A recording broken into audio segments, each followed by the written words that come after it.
Ben bonsoir. Hier, on avait lu le règne millénaire. On avait parlé du dragon, le serpent, qui est le diable et Satan dans la Bible. Puis ici, je voudrais juste tomber là-dessus qu'ils vont juger euh, ceux qui auront cru dans la parole de Dieu de Jésus-Christ pour ne pas avoir adoré le monstre et se faire marquer. Donc, il va y avoir beaucoup de décès, beaucoup de morts, mais de première mort. Mais il va y avoir un temps qui va être là, il va y avoir 1000 ans pour certains qui vont devoir vivre avec Jésus, puis les autres vont revenir après. Fait qu'on y voit l'extermination finale des ennemis. Une fois les 1000 ans écoulés, on laissera Satan sortir, tout un lien, hein? Satan sortir et il se mettra à séduire les nations aux quatre coins de la terre.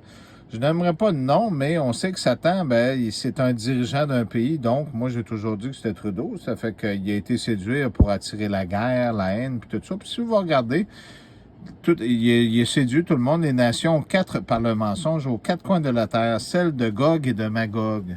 Hein? C'est pas des noms qui sont pas connus pour vous autres, là. Pour un rassemblement de guerre aussi considérable que le sable de la mer, parce que Satan y habite des corps. Toute la largeur de la terre fut envahie, le camp des saints autour de la ville bien-aimée investi. Regardez ce qui se passe à Jérusalem, là, présentement.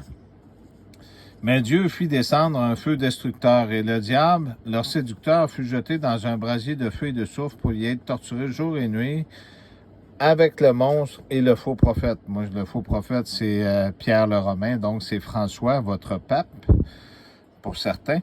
Le monstre, on sait c'est qui, c'est Satan.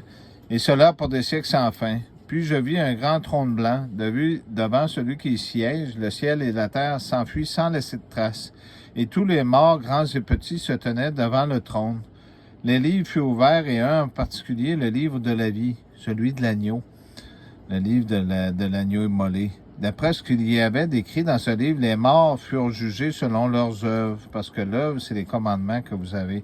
La mer et la peste et l'Hadès rendirent les morts qui récelaient, et chacun fut jugé selon ses œuvres. Peste et Hadès disparurent aussi dans le gouffre de feu. Quiconque n'avait pas son nom inscrit au livre de la vie fut aussi jeté dans le feu, parce qu'il y a des non-enfants de Dieu aussi sur la terre. C'est important.